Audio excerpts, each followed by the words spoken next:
Roger, please. It's a 90-second question. It's the last question on immigration. What would an immigration bill contain and not contain for you to sign on to it?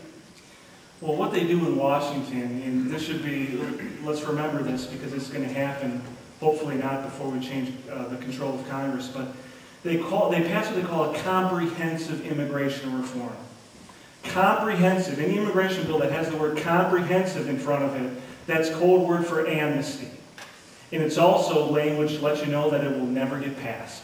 If you want to fix our southern borders, there's only one thing we do. We enforce our southern border and we enforce existing federal law. Like I said before, if you do anything else short of that, you're just encouraging more people to come over here illegally. We need a Congress we have a Congress that's abdicated their responsibility for the last 30 years. The answer is to elect conservatives out there who have been consistent their entire life, who will not support amnesty and will stand up to protect and defend our laws and our nation. Enforce the southern border. Enforce existing federal law. That's how we solve this immigration problem in our country.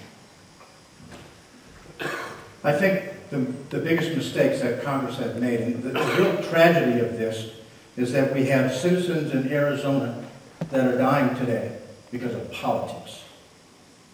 And I want everyone to understand that. They are dying today because of politics. This has been politicized by the left and the right.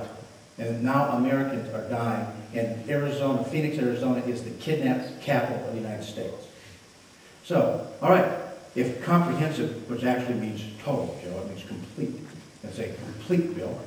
What you would do is you would break it and try to pass this bill sequentially rather than comprehensively to get to a similar endpoint.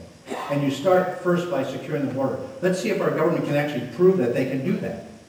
Because they've been talking about it and promising it for years and years, but politicians on the left and politicians on the right that wanted political gain and demagoguery instead of protecting citizens got their way. So let's secure the border first. That's the first thing you must do. Then the second thing you must do is you must fix the legal system. So secure the border and then repair the legal mechanism so that as our work demands change in this country, as we reach parts of full employment, you can add additional workforce through immigration, and as we have low employment, you can close the doors. It's not complicated, folks. It just takes political will. You've heard all of us say about the same thing. The big difference is the how and the what. The incentives for employers to create cheap labor in this country needs to stop, which means we need to penalize employers. If we didn't have jobs here, we wouldn't have illegal immigrants coming in and stowing away and risking their lives and their families' lives to get those jobs. If we clean up the constitutional language so that we didn't have something called anchor babies, which was new to me before I ran for this seat. Evidently, individuals come over right across the border and even have children in telephone booths. It's egregious. So that they can say that that child is an American citizen and then the parents have a right to be here. The Constitution does not specify that. It says that a citizen must have at least one legal parent. Now, this looking the other way is all of our responsibility. We're going to need to all stand up. And I believe that's why Sheriff Mack, a very well-respected constitutional sheriff in the United States from Arizona, can step forward and endorse this campaign. I'm proud to have his endorsement and Judge Napalo saying I'm a constitutional Republican because he understands the how and the what that Terry McCormick will look at will be constitutional, it will be legal, and it will talk about the mechanisms that need to be in place to stop the incentives for the migration of illegal immigration and crime.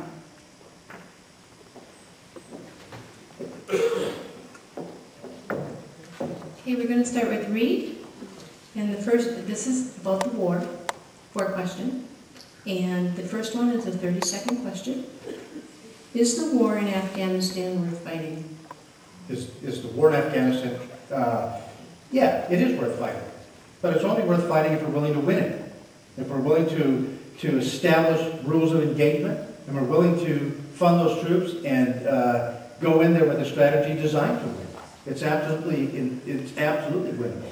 And in fact, Since that war in Afghanistan is not against a country, it's against an idea, it's against a group of terrorists, we can say that it's been relatively effective. There's been no attacks on this country since 9/11. Jerry? Throughout this campaign, my primary opponents have shifted from we need a surge, I stand with Bush, to we're going to defund the troops, to is the war winnable, is it not winnable? I'm just going to say this. I have a niece and I have a grand-nephew on the ground in Afghanistan right now. So those lives are pretty important to me. We need to define the mission, which I believe is to capture Al-Qaeda.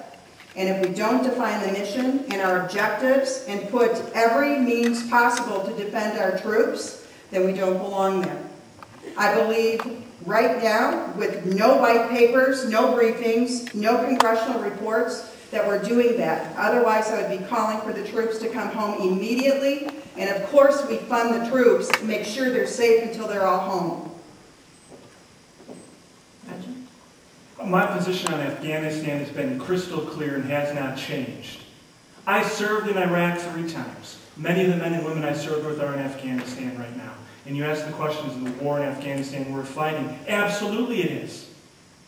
This Saturday, September 11th, will mark the 9-year anniversary of that tragic day in New York.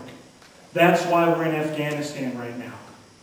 Because the Taliban and Al-Qaeda were able to regroup, they were able to grow, and they were able to bring that destruction upon us. That is why we're there. We just have to make sure that we execute the mission properly, something we are not doing at the moment. Terry, we'll start with you on this one. It's a 90-second question. On July 27th, the House voted 308 to 114 for $59 billion, in part to pay for President Obama's troop surge in Afghanistan. Would you have voted for the bill? Why do you believe your position on this bill is in the best interest of the United States and our troops now deployed in Afghanistan? My first objective would have to be to make sure that our military troops on the ground are safe. If we're talking about defunding troops that are on the ground, I would have to fund them to the teeth to make sure that they have the tools and equipment they need. You can't wage a war with politics. It's in the best interest of the troops to make sure that they have funding.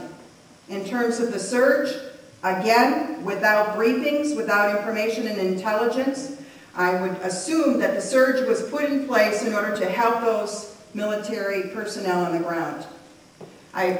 You're asking me to vote on a hypothetical. If it's to keep the lives of our soldiers, our young men and our young women, old men and old women these days, on the ground as old as me, I would have to say that I would have to support it.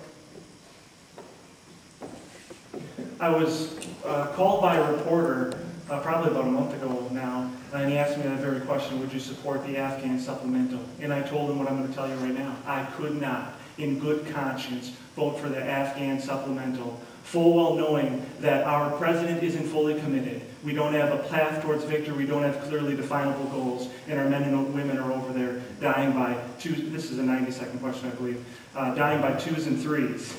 No problem. You're under a lot of pressure tonight, too.